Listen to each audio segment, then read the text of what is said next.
नमस्कार, आवाज समाचार में आप सभी का स्वागत। मैं हूं प्रिया। खबरों की शुरुआत करते हैं और सबसे पहले नजर डालते हैं हेडलाइंस पर। प्रधानमंत्री का साफ संदेश, पहलगाम हमले के दोषियों को बख्शा नहीं जाएगा, पीड़ितों को मिलेगा पूरा न्याय। पहलगाम हमले के बाद जम्मू कश्मीर में बड़ा सर्च ऑपरेशन शुरू, रक्षा मंत्री राजनाथ सिंह ने सीडीएस जनरल अनिल चौहान से की अहम बैठक। पंजाब में नशे के खिलाफ जंग तेज, युद्ध नशे के विरुद्ध अभियान के लिए 31 मई की डेडलाइन तय, प्रदेश से नशे का होगा सफाया। महाराष्ट्र के मुख्यमंत्री देवेंद्र फडणवीस का बड़ा बयान, 107 पाकिस्तानी नागरिकों के लापता होने की खबरें निराधार, अफवाहों से बचे। बांग्लादेश में बड़ा खतरा, हिफाजते इस्लाम ने दी चेतावनी, यूनिस का भी शेख हसीना जैसा अंजाम करेंगे। और अब खबरें विस्तार से। प्रधानमंत्री नरेंद्र मोदी ने आज मन की बात कार्यक्रम के 121वें एपिसोड के जरिए देश को संबोधित किया। इस दौरान उन्होंने पहलगाम हमले पर चर्चा की और पीड़ित परिवारों को न्याय का भरोसा दिलाया है।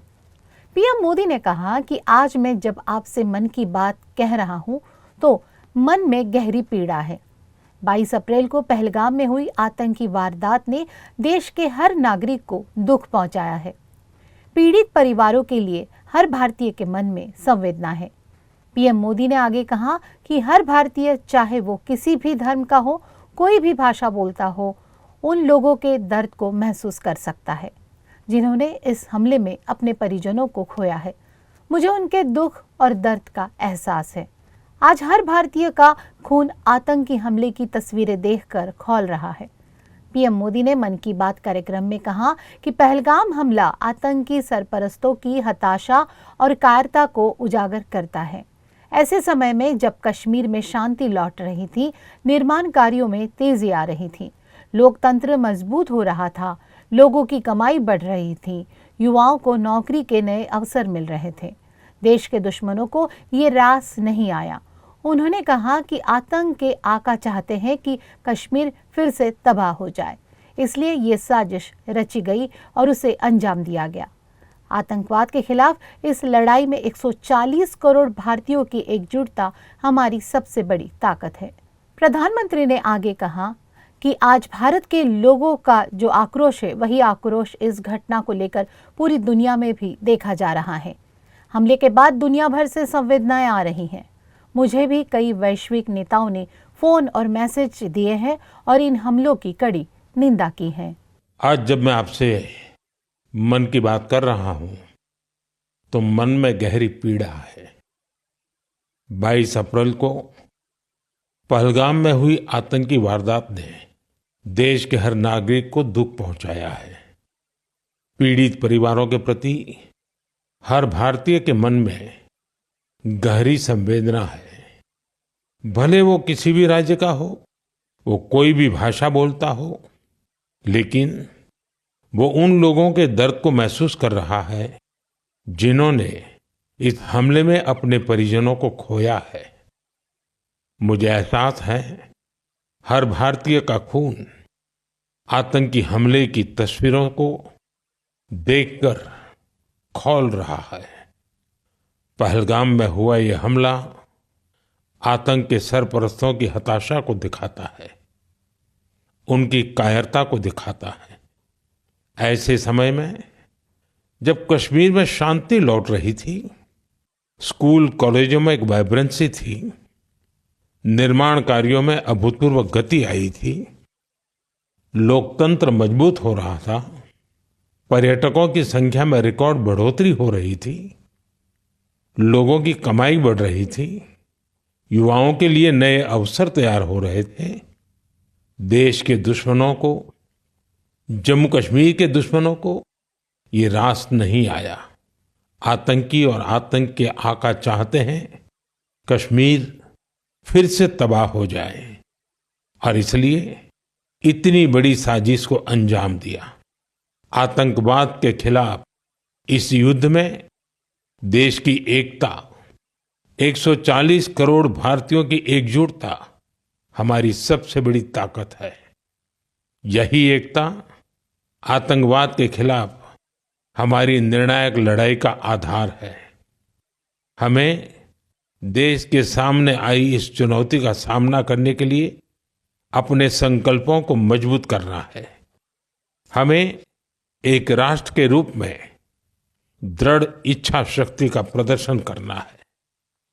आज दुनिया देख रही है, इस आतंकी हमले के बाद पूरा देश एक स्वर में बोल रहा है। साथियों, भारत के हम लोगों में जो आक्रोश है, वो आक्रोश पूरी दुनिया में है। इस आतंकी हमले के बाद लगातार दुनिया भर से संवेदनाएं आ रही हैं। मुझे भी ग्लोबल लीडर्स ने फोन किए हैं, पत्र लिखे हैं, संदेश भेजे हैं। इस जघन्य तरीके से किए गए आतंकी हमले की सबने कठोर निंदा की है। उन्होंने मृतकों के परिवारजनों के प्रति संवेदनाएं प्रकट की है। पूरा विश्व आतंकवाद के खिलाफ हमारी लड़ाई में 140 करोड़ भारतीयों के साथ खड़ा है। मैं पीड़ित परिवारों को फिर भरोसा देता हूं, उन्हें न्याय मिलेगा, न्याय मिलकर रहेगा। इस हमले के दोषियों और साजिश रचने वालों को कठोरतम जवाब दिया। भारत सरकार ने पहलगाम आतंकी हमले के बाद आतंकवाद के खिलाफ निर्णायक कार्रवाई शुरू कर दी है। सुरक्षा बल जम्मू कश्मीर में सर्च ऑपरेशन चला रहे हैं और एनआईए इस मामले की गहन जांच में जुटी है। रक्षा और सुरक्षा से जुड़े शीर्ष अधिकारियों की बैठक का दौर भी जारी है। वहीं आज रक्षा मंत्री राजनाथ सिंह ने Chief of Defence Staff General Anil Chauhan के साथ एक अहम बैठक की। यह बैठक जम्मू कश्मीर में सुरक्षा स्थिति और आतंकवाद के खिलाफ कार्रवाइयों पर केंद्रित थी। बैठक में आतंकियों के खात्मे और सुरक्षा स्थिति को मजबूत करने की रणनीति पर चर्चा हुई। अब देखना होगा कि पाकिस्तान को लेकर भारत की रणनीति क्या होगी। पंजाब को नशा मुक्त बनाने के लिए पंजाब सरकार सख्त हो गई है। पंजाब सरकार के युद्ध नशे विरुद्ध अभियान के तहत ड्रग्स मुक्त पंजाब बनाने के लिए 31 मई तक की डेडलाइन तय की गई है। यह डेडलाइन पंजाब के डीजीपी गौरव यादव ने पुलिस अधिकारियों को जारी की है। डेडलाइन जारी करते हुए डीजीपी गौरव यादव ने कहा कि नशा मुक्त पंजाब की जिम्मेदारी एसएसपी और कमिश्नर पुलिस को खुद लेनी होगी। उन्होंने कहा कि हर क्षेत्र को नशा मुक्त बनाने के लिए एसएसपी ठोस योजना बनाए और निर्देश दे। एसएसपी को बताना होगा कि वो किस तरीके से नशे का सफाया करेंगे। सभी एसएसपी पुलिस मुख्यालय में नशा खत्म करने की डेडलाइन बतानी होगी तथा डेडलाइन के बाद अगर एक्शन प्लान में कोई गड़बड़ी मिली तो सख्त कार्रवाई होगी। डेडलाइन के बाद अगर नशा मिला तो इसका परिणाम जिम्मेदार अधिकारियों को भुगतना होगा। गौरतलब है कि मुख्यमंत्री भगवत मान के नेतृत्व वाली पंजाब सरकार ने पंजाब को नशा मुक्त बनाने के लिए विशेष अभियान शुरू किया है, जिसे युद्ध नशे के विरुद्ध नाम दिया गया है। इसके साथ ही ये अभियान सही दिशा में आगे बढ़े, इसके लिए 5 मंत्रियों की अध्यक्षता में एक उच्च स्तरीय कमेटी भी गठित की गई है। ये कमेटी वित्त मंत्री हरपाल सिंह चीमा के नेतृत्व में काम कर रही है। महाराष्ट्र से 107 पाकिस्तान के नागरिक लापता होने को लेकर चल रही अफवाहों पर अब महाराष्ट्र के गृह मंत्री देवेंद्र फडणवीस ने सफाई दी है। फडणवीस ने साफ किया कि महाराष्ट्र से 107 पाकिस्तानी नागरिकों के लापता होने की खबरें पूरी तरह गलत हैं। देवेंद्र फडणवीस का कहना है कि सभी पाकिस्तानी नागरिकों को ट्रेस कर लिया गया है और उन्हें वापस भेजने की प्रक्रिया जारी है। गृह मंत्री ने भरोसा दिलाया कि आज शाम तक या फिर कल सुबह तक सभी पाकिस्तानी नागरिक अपने वतन लौट चुके होंगे। सुनिए इस पर महाराष्ट्र के मुख्यमंत्री और गृह मंत्री देवेंद्र फडणवीस ने क्या कुछ कहा। असं आहे, मी आपल्याला गृहमंत्री म्हणून सांगतो आहे, कृपया याच्यावर उलट्या सीध्या बातम्या करू नका। कोणी 107 नागरिक हरवले आहेत, एकही हरवलेला नाही। जेवढे पाकिस्तानी नागरिक आहेत ते सगळे सापडलेले आहेत, सगळे बाहेर चाललेले आहेत, सगळ्यांची घालवायची व्यवस्था केलेली आहे। एकही पाकिस्तानी नागरिक या ठिकाणी राहणार नाही। माझा अंदाज आहे आज संध्याकाळपर्यंत किंवा उद्यापर्यंत पूर्ण होऊन जाईल। बांग्लादेश में हालात तेजी से बिगड़ते नजर आ रहे हैं। मुख्य सलाहकार मोहम्मद यूनिस, जिन्होंने सत्ता का मजा लेने के लिए इस्लामी कट्टरपंथियों को छूट दी थी, अब उन्हीं के निशाने पर आ गए हैं। इस्लामी कट्टरपंथ संगठन हिफाजत-ए-इस्लाम ने मोहम्मद यूनिस को खुली धमकी दी है। उन्होंने साफ कहा है कि अगर अंतरिम सरकार महिलाओं से जुड़े सुधारों को लागू करने की कोशिश करती है तो मोहम्मद यूनिस का भी वही अंजाम होगा जो पूर्व प्रधानमंत्री शेख हसीना का हुआ था। हिफाजत-ए-इस्लाम महिलाओं के अधिकार बढ़ाने वाले किसी भी कदम का सख्त विरोध कर रहा है। स्थिति यह है कि जो कट्टरपंथी कभी सत्ता के लिए साधन थे, अब वही सत्ता के लिए सबसे बड़ा संकट बनते नजर आ रहे हैं। बांग्लादेश के इस तरह के राजनीतिक हालत पर अब दुनिया की नजरें टिकी हुई हैं कि आने वाले समय में बांग्लादेश में क्या होगा। आवाज समाचार में यहाँ लेंगे एक छोटा सा ब्रेक।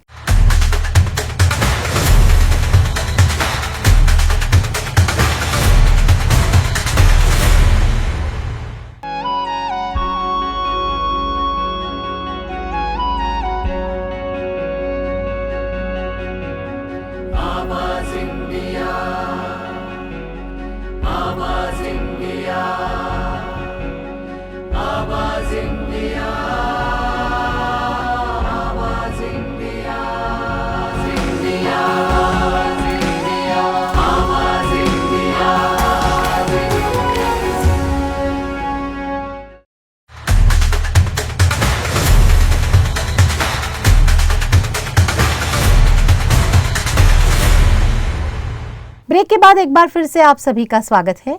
बढ़ते हैं अपनी अगली खबर की ओर। निर्दलीय राज्यसभा सांसद कपिल सिब्बल ने राजनीतिक दलों से आग्रह किया है कि वो सरकार से मई में जल्द से जल्द संसद का विशेष सत्र बुलाने का आग्रह करें। सिब्बल ने कहा कि पहलगाम आतंकी हमले के मद्देनजर देश की एकता दिखाने के लिए ये जरूरी है। 25 अप्रैल को उन्होंने सुझाव दिया था कि संसद का विशेष सत्र बुलाया जाना चाहिए। सिब्बल का कहना है कि इससे दुनिया को ये संदेश जाएगा कि देश एकजुट है। सभी दलों को मिलकर इस मुद्दे पर समर्थन करना चाहिए। सिब्बल ने सरकार को सुझाव दिया है कि विभिन्न महत्वपूर्ण देशों में सत्तारूढ़ और विपक्षी सांसदों के प्रतिनिधि मंडल भेजे जाए। इससे पाकिस्तान पर कूटनीतिक दबाव बनाया जा सकेगा। उन्होंने पहलगाम आतंकी हमले की निंदा करते हुए प्रस्ताव पारित करने का भी आग्रह किया। सिब्बल ने कहा कि इससे देश की एकता और मजबूत होगी। संसद का विशेष सत्र बुलाने से ये संदेश मजबूत होगा कि देश एकजुट है। मैं 2-3 सुझाव देना चाहता हूं प्रधानमंत्री जी से। पहली बात कि आप एक स्पेशल सेशन ऑफ पार्लियामेंट बुलवाइए, स्पेशल सत्र पार्लियामेंट का बुलवाइए, वहां चर्चा कीजिए, सबकी राय लीजिए, क्योंकि देश आपके साथ खड़ा है। कोई ऐसा विपक्ष का नेता नहीं है जो आपके साथ नहीं खड़ा, क्योंकि ये हिंदुस्तान की सॉवरेनिटी के ऊपर अटैक है। मासूम टूरिस्ट पे गोली चलानी ये कोई इंसानियत का काम नहीं है। A terrorist is a terrorist is a terrorist. आतंकी आतंकी आतंकी है और कुछ नहीं है। वो उसका कोई मजहब नहीं, उसका कोई धर्म नहीं।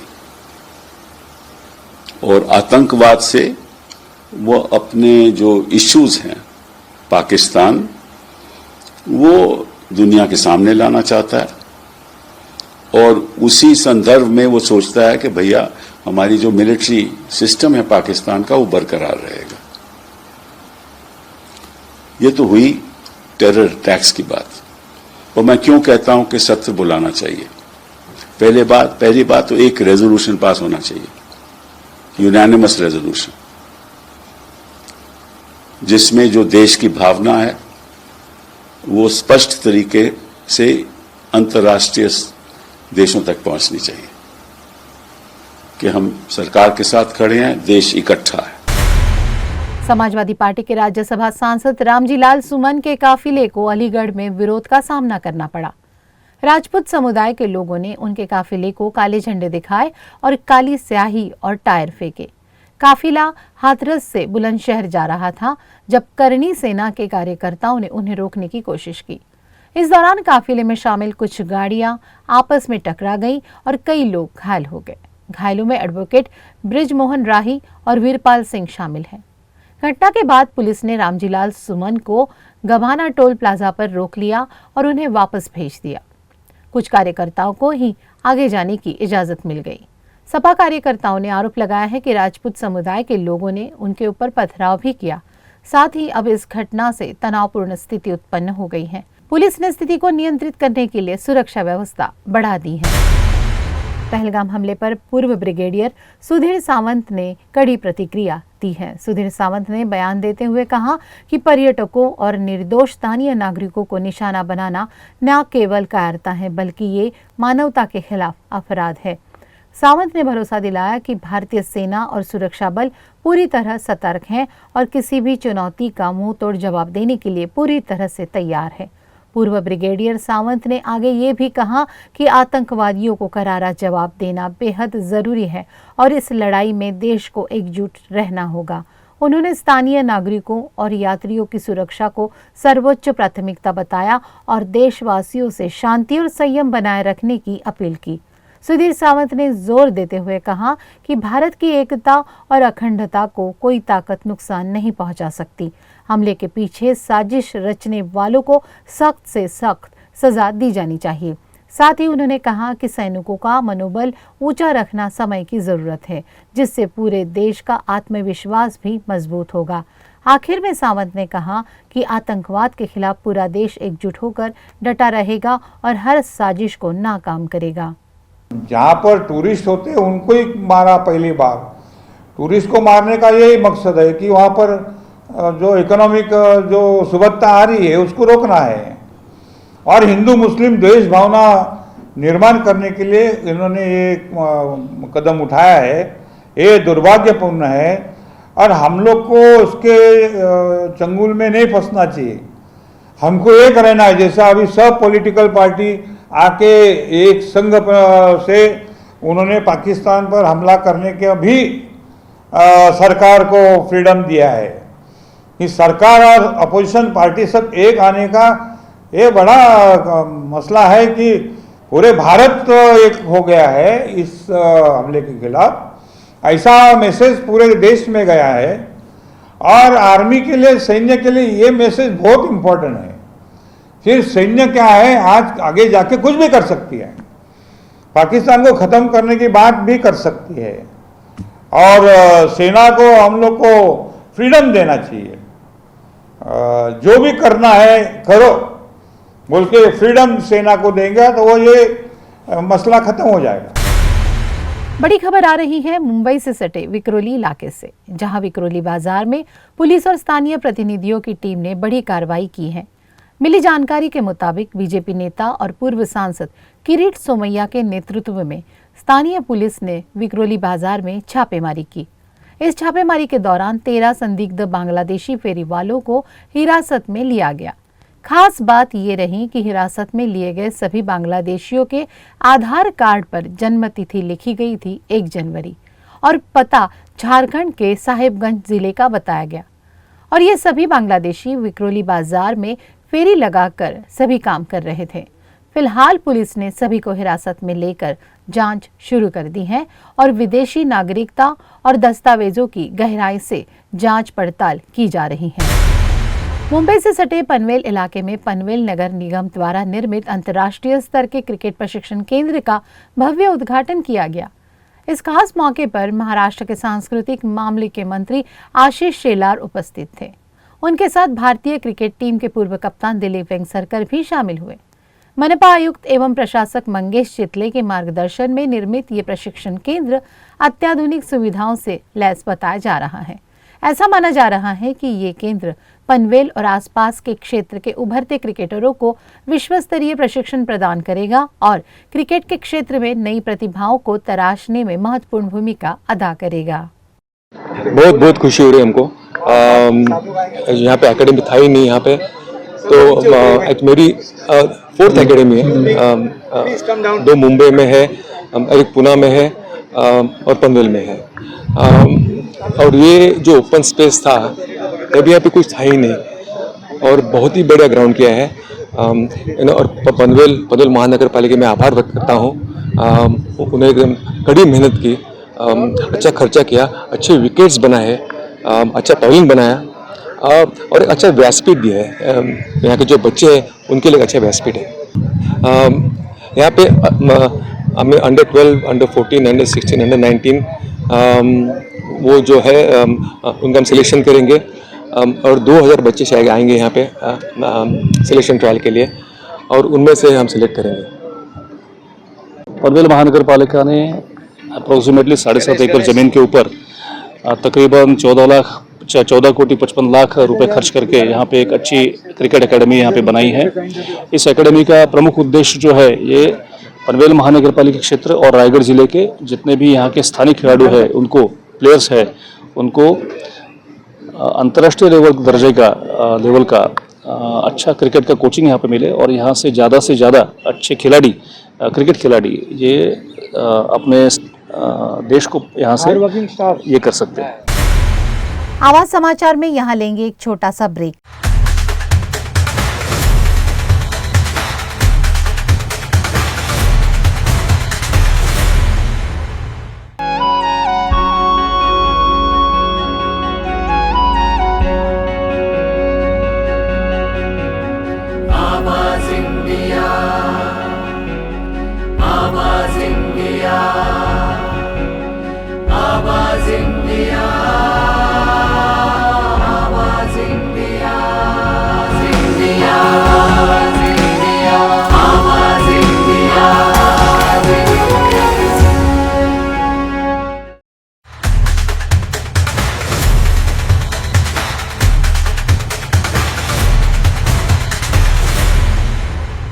ब्रेक के बाद एक बार फिर से आप सभी का स्वागत है। बढ़ते हैं अपनी अगली खबर की ओर। रणबीर कपूर की मोस्ट अवेटेड फिल्म रामायण का पहला लुक वेब समिट 2025 में रिलीज होगा। इस फिल्म में रणबीर भगवान राम की भूमिका निभा रहे हैं, वहीं साई पल्लवी माता सीता की भूमिका में नजर आएगी। फिल्म के दोनों पार्ट्स की रिलीज डेट भी सामने आ गई है। पहला पार्ट दिवाली में 2026 में रिलीज होगा। फिल्म के दूसरे पार्ट की रिलीज डेट भी दिवाली 2027 है। इस फिल्म में साउथ सुपरस्टार यश रावण का किरदार निभाते नजर आएंगे। कुणाल कपूर भगवान इंद्र की भूमिका में दिखेंगे। रावण और भगवान इंद्र के बीच का टकराव फिल्म में एक महत्वपूर्ण मोड़ माना जा रहा है। वहीं इस फिल्म का पहला लुक वेब समिट में दिखाया जाएगा।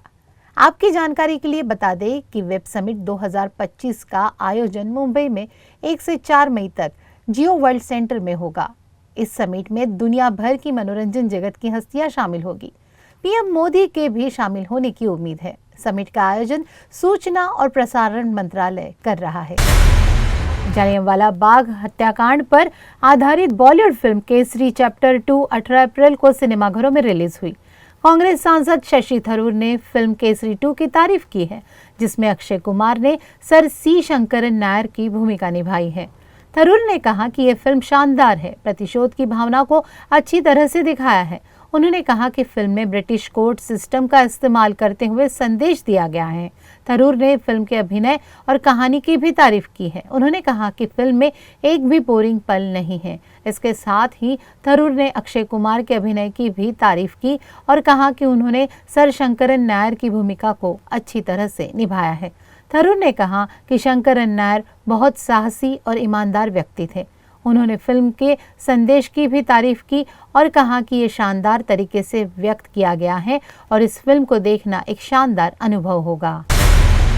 और आवाज समाचार में फिलहाल के लिए इतना ही। मुझे दीजिए इजाजत। नमस्कार।